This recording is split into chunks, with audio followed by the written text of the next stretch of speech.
Hello hello everybody, how is everybody doing? कैसे हो तुम सब? हाय गाइस, चलो जी, आपका ये वाली क्लास होगी बजट का एक और सेशन ऑलरेडी निकल चुका है। आगे कंटिन्यू करते हैं ये वाला सेशन बजट का। एंड बिफोर स्टार्टिंग थोड़ी बहुत इंट्रोडक्शन तो मैं अपनी भी करा दूँ। Hi guys, I am Vrinda, your educator. I did my graduation from SRCC, my post grade from Delhi school of economics and I qualified my net with 99.92 percentile. तो अगर ये वाली वीडियो तुम्हें पसंद आई तो प्लीज़ लाइक, शेयर और subscribe करें to the channel. और यहाँ पे एक और न्यूज़ है, मेरी क्लासेस भी चलती है, ऑनलाइन भी ऑफलाइन भी। तुम्हारा एक नया बैच स्टार्ट होने वाला है फ्रॉम 10th, ठीक है, इकोनॉमिक्स और बिजनेस स्टडीज़ का। ये सारी तुम्हारे सारे बैचेस है, बैच 1, बैच 2, बैच 3, बैच 4। इसके यहाँ पे लिखा हुआ भी है कि तुम्हारा फीस स्ट्रक्चर क्या रहेगा। So if you guys are interested, you guys can contact me. सारी तुम्हारी कॉन्टैक्ट डिटेल्स है, मेरा नंबर भी है, टेलीग्राम लिंक भी है, टेलीग्राम आईडी भी है। बाकी सारी चीज़ें भी तुम्हें यहाँ पे डिस्क्रिप्शन बॉक्स में मिल जाएंगी। So you guys can go and join the Telegram channel. तुम्हारे CUET रिलेटेड भी चीज़ें उस चैनल पे आती है, तो you guys can go and follow, ताकि तुम अपडेटेड रहो न्यूज़ के बारे में। क्या क्या कोर्सेज ऑफर करते हैं डिफरेंट कॉलेजेस, क्या क्या एलिजिबिलिटी है वो भी वहाँ पर पता चलती है। तो वो ज्वाइन कर सकते हो तुम और सारी इन्फॉर्मेशन वहाँ से पा सकते हो। यहाँ पे मेरा तुम्हारा व्हाट्सएप नंबर भी गिवन है, मेरा वाला, तो you guys can contact me from there also. चलो जी, तुम्हारा बजट ज़रा स्टार्ट करते हैं। Let's start with budget. ये तुम्हारा बेसिक इंट्रोडक्शन, उसके ऑब्जेक्टिव्स क्या है, ये ऑलरेडी हो चुके थे पहले वाले सेशन में। आज ज़रा यहाँ पे चलते हैं। बजट में ये पता चल गया था हमें कि रिसीट्स होती है, रिसीट्स में भी रेवेन्यू रिसीट होती है और कैपिटल रिसीट होती है। रेवेन्यू रिसीट में से टैक्स रेवेन्यू हम कर चुके थे कि एक डायरेक्ट टैक्स होता है और एक इनडायरेक्ट टैक्स होता है। इसके बेसिक डेफिनेशन क्या होती है, बेसिक कॉन्सेप्ट क्या होता है, ये हम कर चुके थे। अब जरा इसके कॉम्पोनेंट्स पे चलते हैं कि डायरेक्ट टैक्स के कॉम्पोनेंट्स क्या होते हैं, इनडायरेक्ट टैक्स के कॉम्पोनेंट्स क्या होते हैं। Let's start with that. तो डायरेक्ट टैक्स में हमारा आता है income tax, corporation tax, expenditure tax, wealth tax और एस्टेट ड्यूटी। इनकम टैक्स क्या होता है, सिंपल तुम्हारे पेरेंट्स भी पे करते होंगे। इनकम टैक्स बेसिकली वो टैक्स होता है जो आपके इनकम पे लगता है। वो देखता है कि आप कौन से टैक्स स्लैब में हो और उस हिसाब से एक परसेंटेज ऑफ योर इनकम आपको गवर्नमेंट को देना पड़ता है। तो मैं अभी वो टैक्स स्लैब वाली भसड़ में नहीं पढ़ना, तुम्हें टैक्स स्लैब क्या होता है क्या नहीं होता अभी वो नहीं जानना, वो तुम कॉलेज में पढ़ लोगे, ठीक है। अभी तुम्हें सिंपल सा ये पता होना चाहिए कि इनकम टैक्स क्या होता है। एक परसेंटेज होती है ऑफ इनकम जो जाती है as tax to the government, ठीक है। सिंपल सी ये बात है। नेक्स्ट पे चलते हैं। कॉर्पोरेशन टैक्स क्या होती है? कॉर्पोरेशन टैक्स, अब इतनी सारी कंपनीज खुली हुई हैं, जैसे अगर मैं बड़ी बड़ी कंपनीज का नाम लूँ, जैसे फॉर एग्जांपल टाटा हो गया, रिलायंस हो गया, बड़ी बड़ी बिग मैसिव स्केल इंडस्ट्रीज, उनके पास जो भी प्रॉफिट आता है गवर्नमेंट छोड़ देगी वहाँ से पैसा? Of course not. वो कहते हैं कि आपने जो पैसा कमाया है, जो भी प्रॉफिट आपने अर्न किया है, उसकी भी एक परसेंटेज आप दोगे हम लोगों को एज टैक्स। तो वो क्या हो जाएगा मेरा? Corporation tax. की कोई भी कंपनी खुली हुई है, जो भी वो प्रॉफिट गेन करती है, उसका एक परसेंटेज वो गवर्नमेंट को देती है, वो क्या होता है? Corporation tax. एक्सपेंडिचर टैक्स पे चलते हैं अब। एक्सपेंडिचर टैक्स क्या है? ये बड़ी अजीब सी यूनिक सी चीज़ है कि खर्चा भी है इसमें नाम में और बोल भी रहा है कि टैक्स भी है। तो तुम ये भी तो सोच सकते हो कि मैम डायरेक्ट टैक्स तो वो होता है कि जो इंसान पैसा कमाता है वो दे रहा है टैक्स, तो एक्सपेंडिचर तो कोई और कर रहा है तो वो ही दे रहा है टैक्स। ना जी ना, ऐसा सीन नहीं है। एक्सपेंडिचर टैक्स एक तरीके से रेस्टोरेंट्स पे लगता है। जो रेस्टोरेंट्स होते हैं जहाँ पर भी मील आपकी 1000 रुपये से ज़्यादा की होगी, तो एक्सपेंडिचर माना मेरा है, पर पैसा मैं किसको देती हूँ? रेस्टोरेंट ओनर को ना। आप एक बड़ी अच्छे से कैफे में गए हो, आपने 1000 रुपये से ऊपर का मील खाया, इनकम किसकी हुई? रेस्टोरेंट ओनर की। एक्सपेंडिचर टैक्स का मतलब कि आपने जो एक्सपेंडिचर किया, जो इनकम रेस्टोरेंट ओनर की बनी है, वो एक परसेंटेज देगा अपने प्रॉफिट का, या फिर वो परसेंटेज देगा जो पैसा उसके पास आया है टू द गवर्नमेंट, ठीक है। तो एक्सपेंडिचर मेरा, पर जा किसके पास रहे? रेस्टोरेंट ओनर के पास। तो रेस्टोरेंट ओनर वो टैक्स दे रहा है, ठीक है जी। समझ आ गई बात? नेक्स्ट पे चले, वेल्थ टैक्स पे चलते हैं कि वेल्थ टैक्स क्या है। वेल्थ टैक्स आज की तारीख में अबॉलिश हो चुका है। वेल्थ टैक्स कोई पे नहीं करता, पर फिर भी अगर एग्जाम में बाय चांस आ जाए कि क्या है ये क्या नहीं है, तो तुम ये तो एटलीस्ट बोल सकते हो हाई डायरेक्ट टैक्स है। हमें पढ़ाया गया था, एक मैम थी वृंदा मैम, उन्होंने बताया था कि वेल्थ टैक्स अबॉलिश हो गया है, पर ये डायरेक्ट टैक्स के कैटेगरी में आता है। ये वेल्थ टैक्स होता क्या है? एक टाइम पीरियड पे तुम लोगों को पता होगा ना कि जूम टीवी बहुत ज़्यादा फेमस थे, अभी भी है, पर एक टाइम पे बहुत ज़्यादा फेमस था जूम टीवी, जिस पे गाने आते रहते थे, 9XM आता रहता था, वो एवरी ईयर हर एक्टर की एक नेट वर्थ निकालते थे कि हाँ शाहरुख खान की नेट वर्थ इतनी है, सलमान खान की इतनी है, कटरीना कैफ की इतनी है, ये सब निकालते थे ना। तो ये नेट वर्थ एक्चुअली होता क्या है? नेट वर्थ मेरा कुछ भी नहीं है, it is nothing, this your assets minus liability, ये मेरी नेटवर्थ होती है। अब मेरी जो नेटवर्थ आएगी उसका एक कुछ परसेंटेज मैं दूंगी to the government as tax, ये मेरा वेल्थ टैक्स होता है। सीधा सीधा नेटवर्थ पे आपको एक परसेंटेज देना पड़ता है of tax to the government. Next पे चलते हैं अब एस्टेट ड्यूटी पे। एस्टेट ड्यूटी क्या है? तुम्हारे पास फ्रेंड्स भी होंगे, तुम्हारे रिलेटिव्स भी होंगे। कुछ रिलेटिव्स ऐसे होते हैं जिनके पास प्रॉपर्टी होती है, कुछ फ्रेंड्स ऐसे होते हैं जिनके पास प्रॉपर्टी होती है, रेंटल इनकम कमाते हैं, खाते हैं, मस्त रहते हैं। सही बात है, ठीक है, माना प्रॉपर्टी है। अब अगर आपके पास ये प्रॉपर्टी है तो क्या आप उस प्रॉपर्टी की वैल्यू पे टैक्स नहीं दोगे? ऐसा हो ही नहीं सकता कि गवर्नमेंट छोड़ दे। तो ये जो लोग हैं जिनके पास बहुत सारी प्रॉपर्टी होती है, अगर मैं उनकी प्रॉपर्टी कंबाइन कर दूं तो उसे क्या मैं बोल सकती हूँ? एस्टेट बोल सकती हूँ। उसका मतलब होता है एस्टेट। तो बहुत सारी प्रॉपर्टी अगर किसी के पास है तो गवर्नमेंट उसका भी एक परसेंटेज लेती है ऑफ टैक्स, तो वो मेरा क्या होता है? एस्टेट ड्यूटी होता है। डायरेक्ट टैक्स सबको क्लियर हो गया? पूरा क्लियर डायरेक्ट टैक्स। अब नेक्स्ट पे चलते हैं तुम्हारा इनडायरेक्ट टैक्स। इनडायरेक्ट टैक्स का भी बेसिक कॉन्सेप्ट हमने समझ लिया था। अब इसमें देखते हैं कि कॉम्पोनेंट्स क्या क्या है। थोड़ा सा इरेज पेन करते हैं ताकि क्लियर हो जाए। इनडायरेक्ट टैक्स में सबसे पहला मेरा आता है सेल्स टैक्स, फिर आता है custom duty, excise duty, service tax और वैल्यू एडेड टैक्स। ये सारी चीज़ें आती है। आज के तारीख में एक तुम्हारे पास बहुत बड़ा सा टैक्स आ गया विच इज़ योर जीएसटी। ठीक है, GST is my indirect tax. इसका फुल फॉर्म क्या है? Goods and service tax.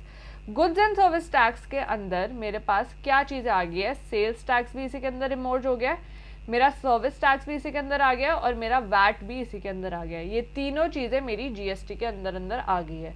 अब तुम्हें एग्जाम में अलग से ये सब चीज़ें नहीं लिखनी, तुम सिर्फ और सिर्फ जीएसटी लिख दोगे तो तुम्हारा सीन सॉर्टेड है।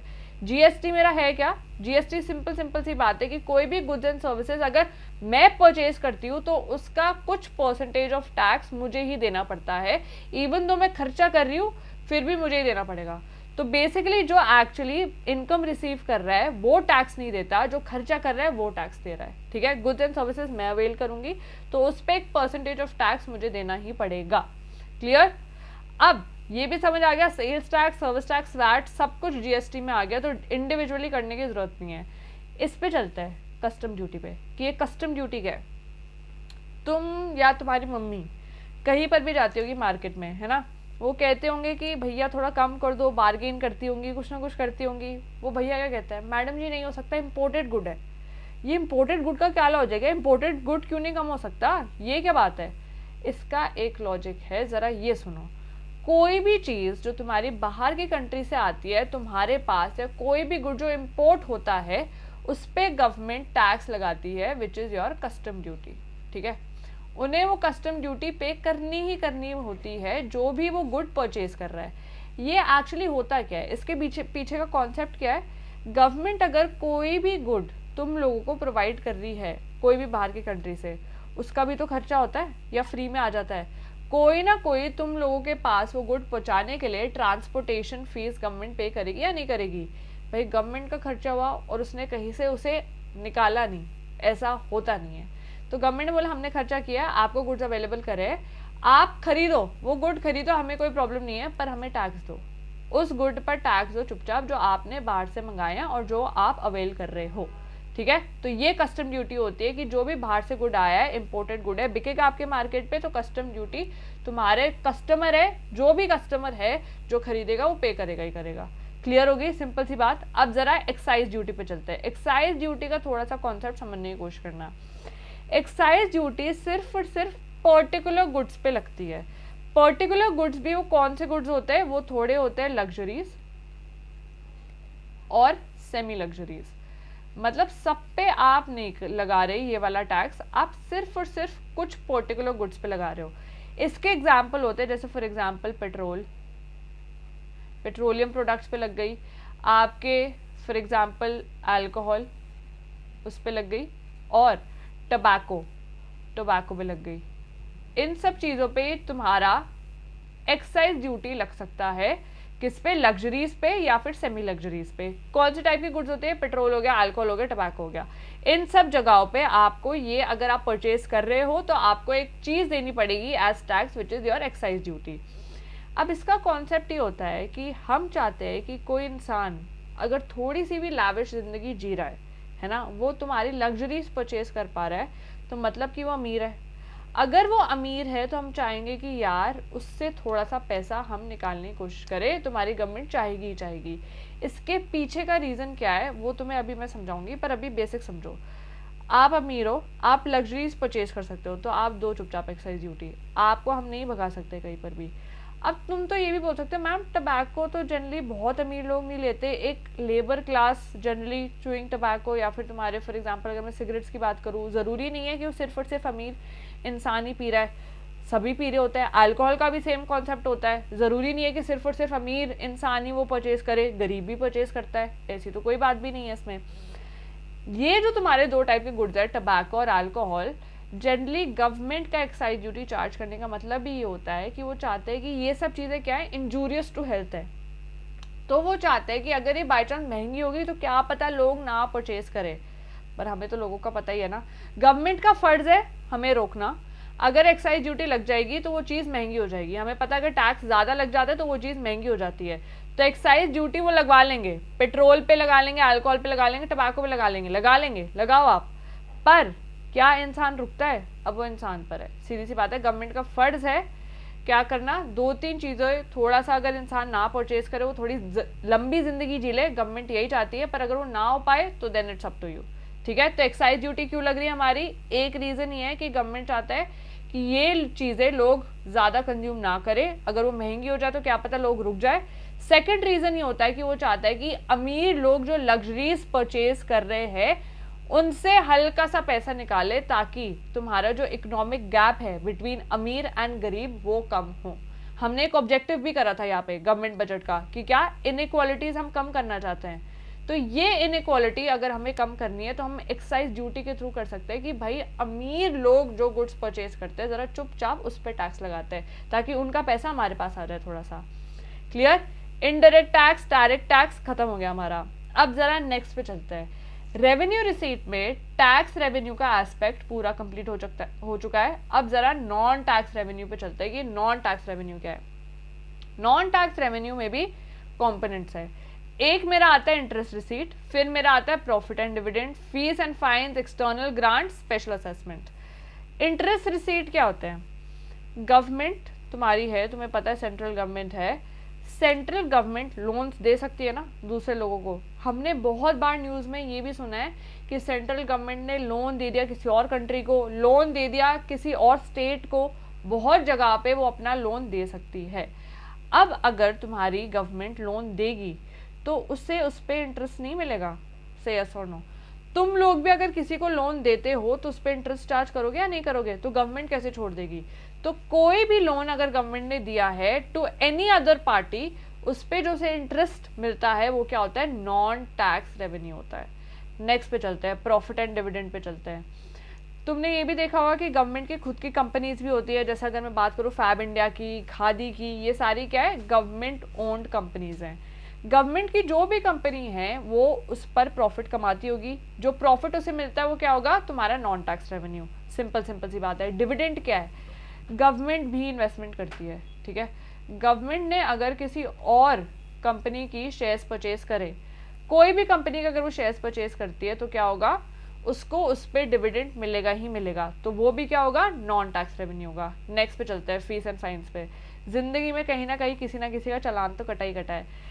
एक बारी कभी तो ऐसा हुआ ही है कि ट्रैफिक पुलिस ने बोला है इधर इधर आओ, ऐसे तो करा ही करा है, तो वो जो तुम्हें फाइन देना पड़ता है, चालान देना पड़ता है, किसके पास जाता है? गवर्नमेंट के पास जाता है।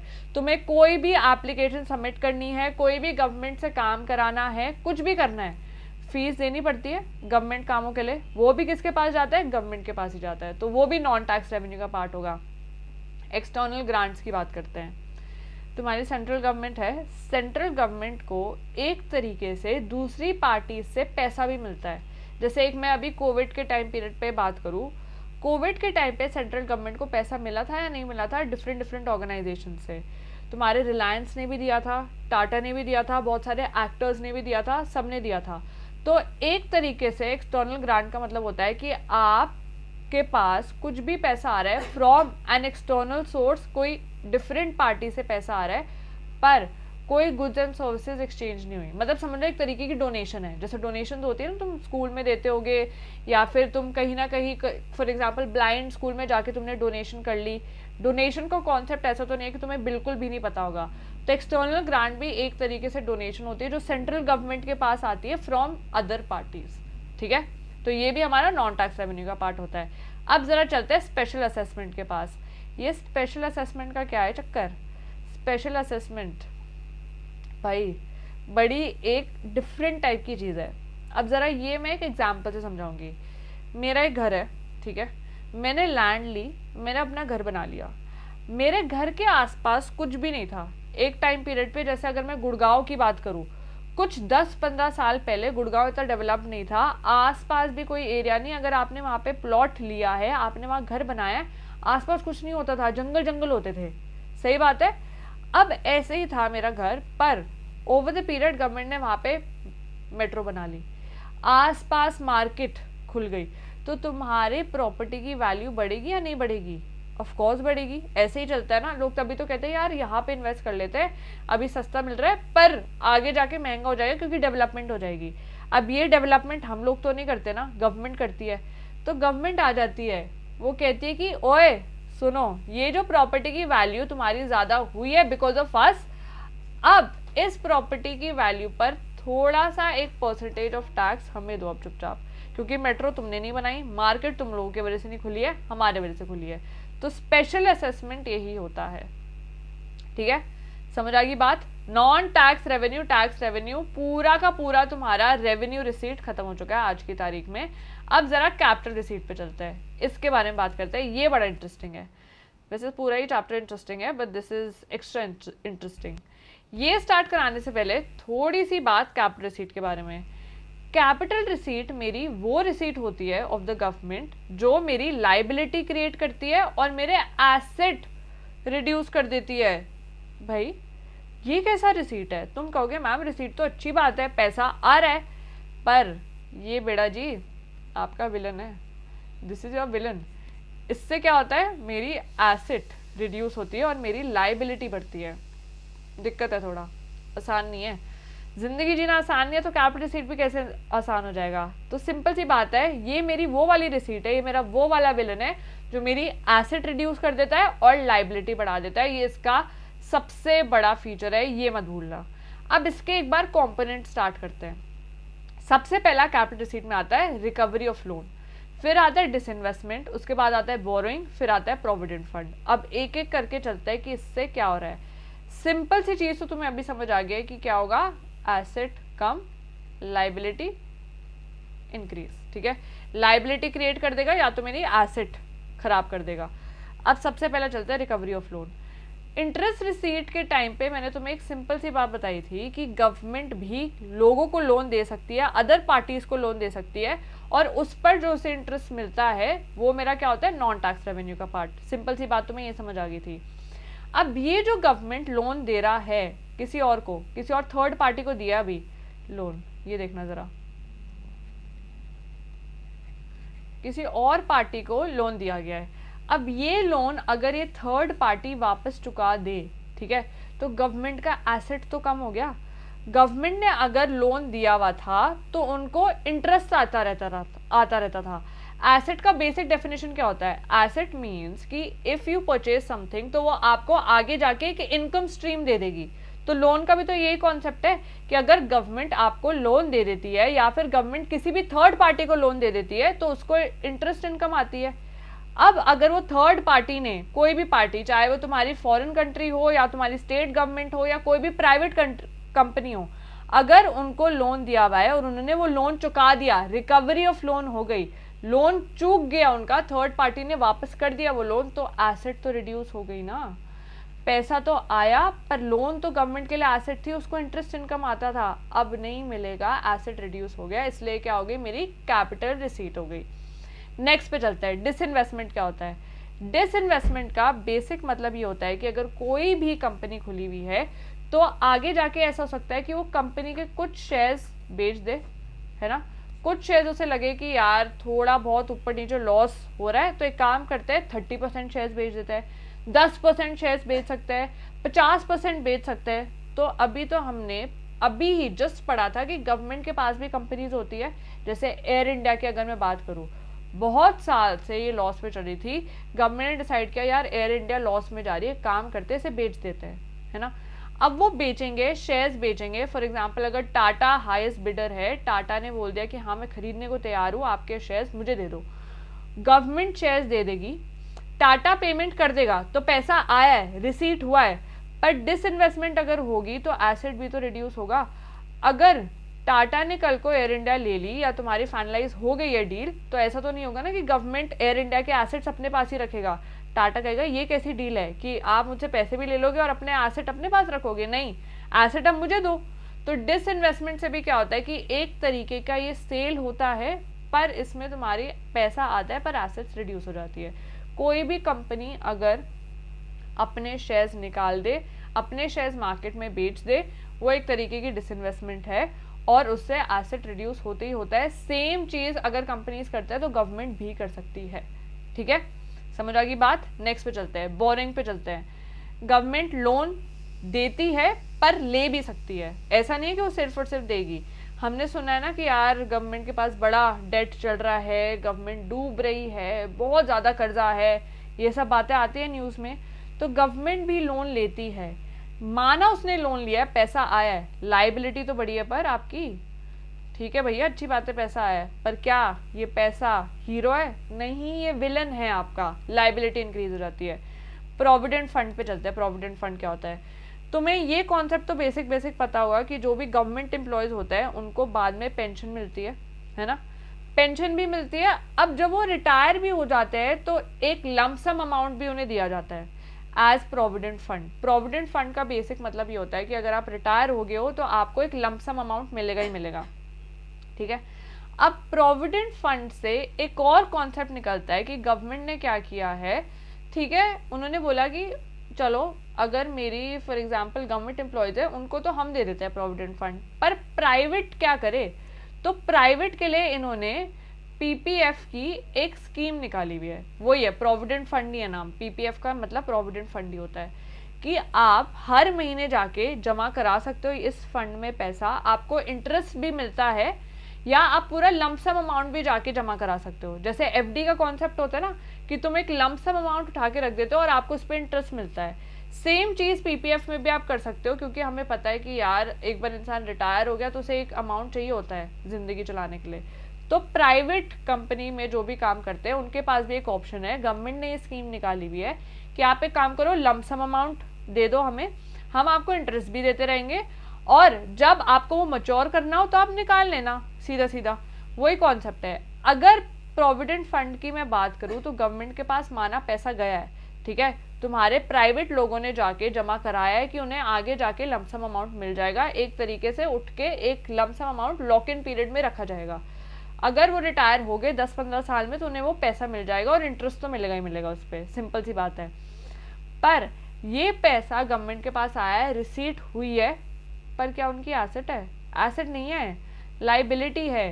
कल को अगर वो आ गए कि मुझे मैच्योरिटी के टाइम पे नहीं चाहिए, मुझे पहले ही कर दो आप, अगर 10 साल का था कि 10 साल के टाइम पीरियड पे एक इंसान ने जाके 10 लाख रखवा दिया कि हाँ ठीक है मुझे 10 साल के बाद इतना अमाउंट तो मिलेगा ही मिलेगा, मुझे कोई प्रॉब्लम नहीं होगी अपने रिटायरमेंट के बाद, उसने ये सोचा। पर वो ऐसा हो गया यार मैं 10 साल क्या वेट करूँ, एक काम करता हूँ तुड़वा ही देता हूँ। तो ये एक तरीके से कि एक इंसान कभी भी आके तुड़वा सकता है वो अमाउंट या फिर वो डिपॉजिट, तो वो क्या होगी, वो लाइबिलिटी होगी गवर्नमेंट की, इवन तो उनके पास पैसा आ रहा है, but this is a liability. Clear? तो कैपिटल रिसीट्स में ये सारी चीजें आती हैं। कैपिटल रिसीट का एक निमोनिक भी है, मैंने अपने बच्चों को ही बताया था, इट इज आरडीबीपी, ठीक है, मतलब रात को 10 बजे party. RDBP, R is recovery of loan, D is disinvestment, B is borrowing, P is provident fund, ठीक है। तो हमने आज की तारीख में तुम्हारा पूरा का पूरा रिसीट वाला पार्ट क्लियर कर लिया, बजट का रिसीट खत्म हो गया है, ठीक है। एक और फाइनल कॉन्सेप्ट जो मैं कराने वाली हूँ, विच is your progressive income taxation. ये क्या है मैम? ये थोड़ी सी नई चिड़िया लग रही है, व्हाट इज दिस? ये जरा सुनना, ये क्या है? प्रोग्रेसिव इनकम टैक्सेशन का मतलब ये होता है कि जो भी आपकी अगर इनकम बढ़ती है तो आपका हायर टैक्स रेट आपको देना पड़ता है। मतलब higher the income higher the tax rate. अभी कुछ टाइम पहले मैंने तुम्हें एक बात बोली थी कि गवर्नमेंट ये चाहता होता है कि तुम्हारे अमीर और गरीब में फ़र्क या फिर इकोनॉमिक इनक्वालिटी कम हो, है ना? अब वो कम करेगा कैसे? वो ऐसे करेगा कि जो इंसान के पास इनकम बढ़े जा रही है तो वो अगर इनकम बढ़ेगी तो उसे टैक्स अपना ज़्यादा पे करना पड़ेगा। वो गरीबों पे नहीं करता, ठीक है? वो ये नहीं बोलता कि भाई जो इंसान गरीब है या जो बेगर है या जो झोपड़पट्टी में रहता है, उसका सीन ये नहीं होता कि वो जाके तुम्हें टैक्स दे रहा है। ऐसा तुमने कभी देखा है कि वो लोग टैक्स दे रहे हैं? नहीं देते ना। तो गवर्नमेंट ये जो इतना बड़ा गैप है, इनइक्वालिटी है, कैसे रिड्यूस करना चाहता है कि जो इंसान अमीर होता जा रहा है उस पर ज़रा टैक्स रेट ज़्यादा चार्ज करता है। तो higher the income higher the tax rate. अब ये होता कैसे है? This is on proportional basis.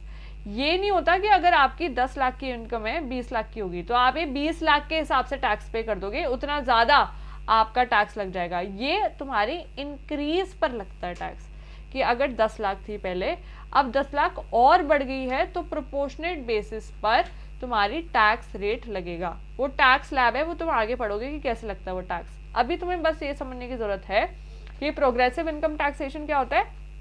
Higher the income higher the tax rate, और ये प्रोपोर्शनेट बेसिस पे लगता है। Clear to everybody? समझ आ गई बात? एक्साइज ड्यूटी और एक्साइज टैक्सेस भी हम बता चुके थे कि क्या है, कि ये नेसेसिटीज ऑफ लाइफ पर नहीं लगती, ये सिर्फ और सिर्फ लग्जरीज या फिर सेमी लग्जरीज पे चार्ज करती है गवर्नमेंट, ताकि वो क्या करे कि जो भी इंसान अमीर है, जो अफोर्ड कर सकता है, उससे हल्का सा पैसा निकाले। और जो तुम्हारे बेकार प्रोडक्ट्स हैं, फॉर एग्जांपल टबैको की अगर मैं बात करूँ और अल्कोहल की बात करूँ, अगर उस पर एक्साइज ड्यूटी लगने लग गई तो शायद एक इंसान छोड़ दे वो चीज़ कंज्यूम करना, पर वो होता है या नहीं होता that is up to the person, पर उनका मोटिव यही होता है। ठीक है, तो तुम्हारा आज का सेशन की चीज़ें हम ख़त्म कर चुके हैं। तुम्हारा जो एक लास्ट सेशन हम रहेगा बजट का, जिसमें हम कैपिटल एक्सपेंडिचर और रेवेन्यू एक्सपेंडिचर कंप्लीट कर देंगे। तो तुम्हारा एक्सपेंडिचर और रिसीट बजट में क्या क्या होता है पूरा का पूरा कंप्लीट हो जाएगा। So I will see you guys next session में, and if you guys like the session तो प्लीज़ लाइक कर दो और सब्सक्राइब भी कर लो और शेयर भी कर लो। ठीक है, चलो I will see you guys, bye bye, toodles.